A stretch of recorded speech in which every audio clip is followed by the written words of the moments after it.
Chapter 7 रोमांचकारी कुश्ती।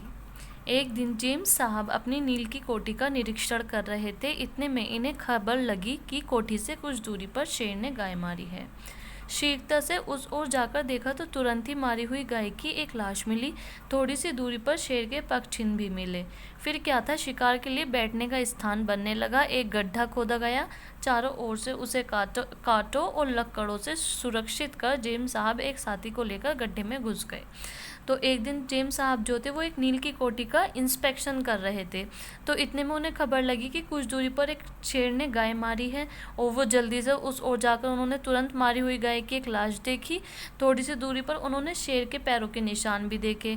फिर क्या था, शेर शिकार के लिए बैठने का स्थान बनने लगा। एक गड्ढा खोदा गया वहाँ पर और चारों ओर से उसे कांटों लकड़ों से सुरक्षित कर दिया गया। 10 बजे रात्रि का समय होगा। अर्धचंद्र बादलों के शीर टुकड़ों से टक्कर लेता हुआ छिप छिप कर अपने मार्ग पर जा रहा था। काफी दूर पर रात की नीरवता में गंगा की धार की कलकल अनवरत रूप से जम्हाई सी लेती सुनाई पड़ती थी।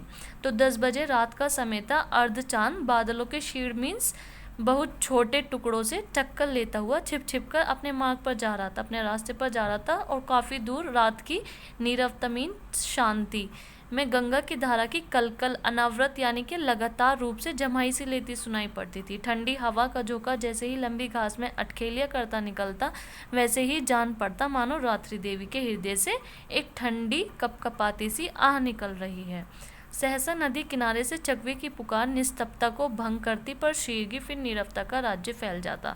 तो क्या होता, जो नदी किनारे से चकवे की पुकार आती वो शांति को भंग करती, पर शीघ्र नीरवता का राज्य फैल जाता।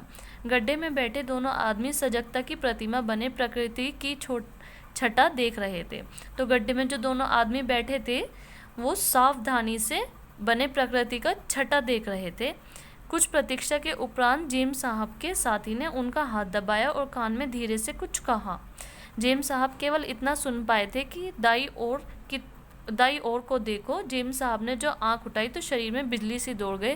धुंधले क्षितिज पर रात की लंबी और भूरी छाया में एक भीमकाय आकृति दिखाई पड़ी। वह ठीक गड्ढे की ओर आ रही थी। कुछ और निकट आने पर ज्ञात हुआ कि वह एक सुअर था।